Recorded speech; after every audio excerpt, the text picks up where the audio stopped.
Estamos aquí en el Museo de Pablo Escobar. Cuando lo ofrezca ir a Santa Marta, yo alquilo un apartamento allá. Yo estuve en diciembre. Sí, yo alquilo uno en un autobús cuando está al mar. ¿En qué parte? ¿Bahía Ahí estamos aquí en el Museo de Pablo Escobar.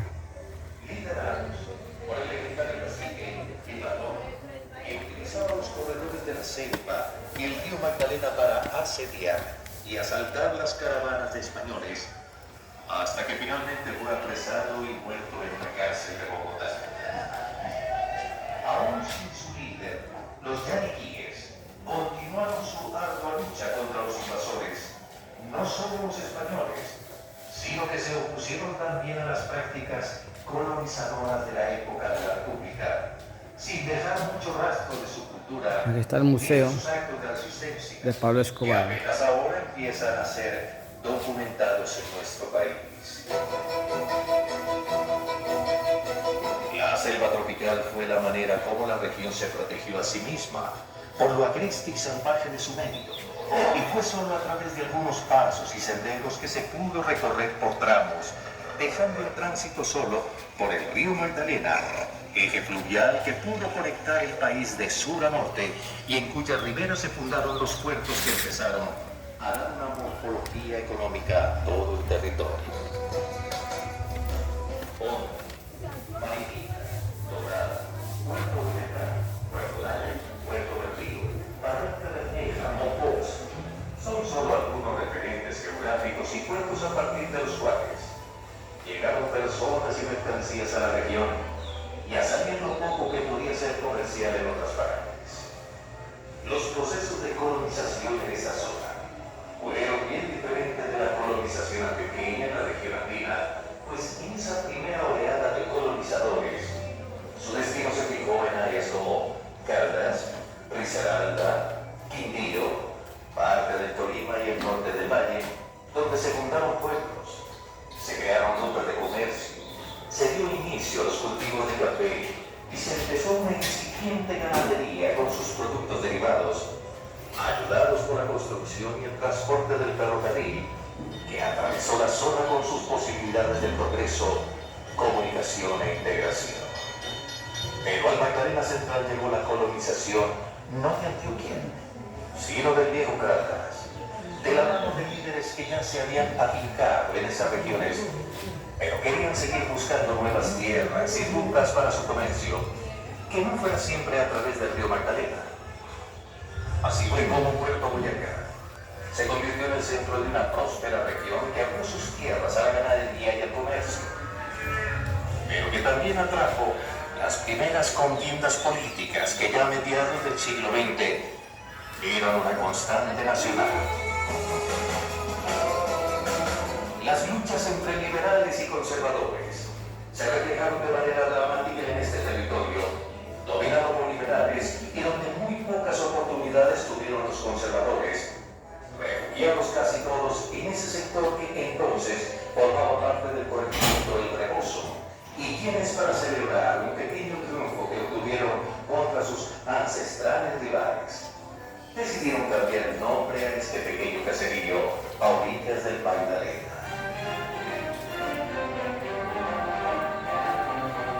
Fue por esa razón que a partir de 1944, la localidad empezó a llamarse Puerto Triunfo.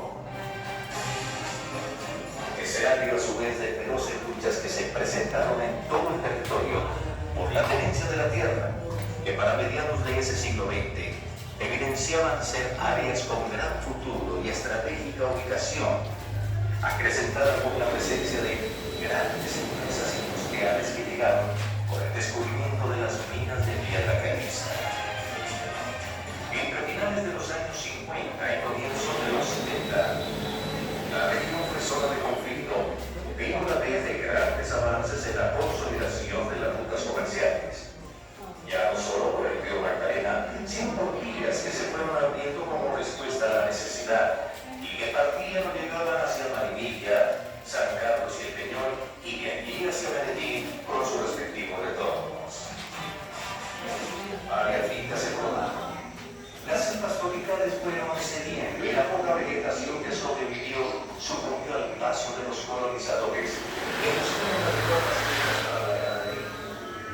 Y fue en ese momento, a comienzos de los años 70, que se inició la construcción del sueño de muchos gobernantes y líderes del país, que era posible la manera de unir a las dos grandes ciudades de Colombia, Bogotá y Medellín, a través de una gran carretera que acortara el tiempo entre las dos urbes y sirviera de comunicación económica entre las ciudades que más riqueza generaban para el país, una por su comercio y la otra por su industria.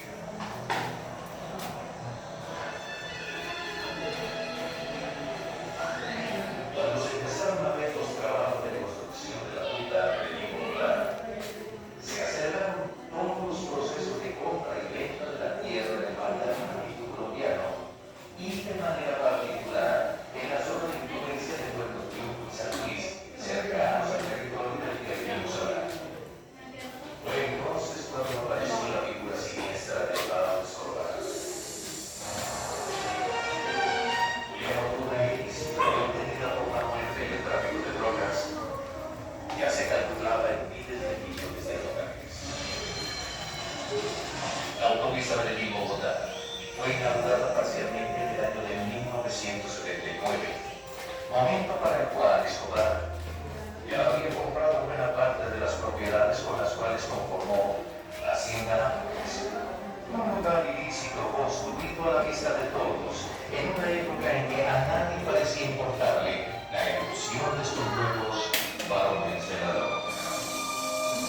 De la mano del mayor delincuente que haya tenido nuestro país, el territorio que ahora visita se convirtió en una especie de zoológico abierto, donde sin ningún estudio de impacto se trajeron y mezclaron especies de las más diversas regiones del mundo.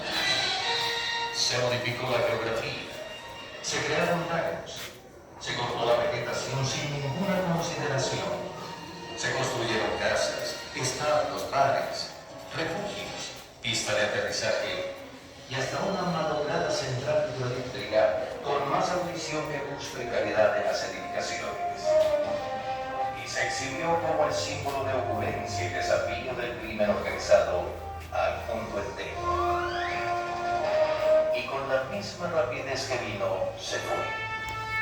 Las autoridades legítimas del Estado, rodeados por toda la sociedad, persiguieron a Pablo Escobar hasta darle muerte, dejando la Hacienda Nápoles en un estado de abandono total desde el año 1986, cuando su dueño pasó a ser prófugo de la justicia. Los animales, valiosos y bellos, murieron o escaparon. Muy pocos se quedaron y sobrevivieron. Las edificaciones empezaron su deterioro. La naturaleza cobró su cuota y los saqueadores y el tiempo hicieron el resto. Dentro de su propio emporio de riqueza y ostentación, no quedó sino el emblema de la ruina y las enseñanzas de la historia ante el tamaño de la desmesura de la ambición de un delincuente y la complacencia de autoridades corruptas. Entre tanto, la región se sumía en una escala de violencia sin igual, como el país entero, pero esta vez entre la guerrilla y las autodefensas, generando unas contradicciones sociales que hacían de la región un lugar imposible para cualquier asomo de recuperación y prosperidad. No obstante sus riquezas y ubicación privilegiada.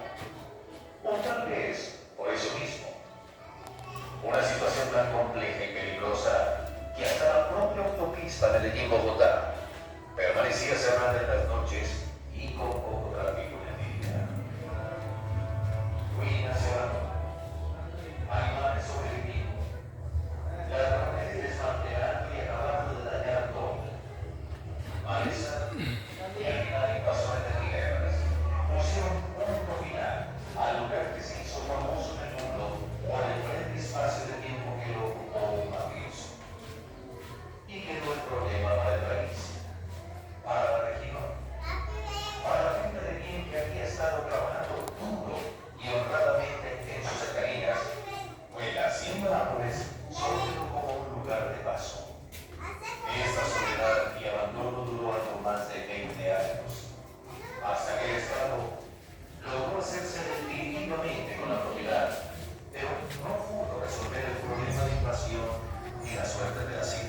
los carros de Pablo Escobar. Se hizo pública la intención de hacer algo en ese lugar, pero nadie se mostró interesado. Finalmente, luego de varios estudios y análisis, una empresa compró un sitio en la ciudad de Medellín. Después de escuchar a expertos de las más diversas disciplinas, Mami, ven. propuso la creación de un parque temático.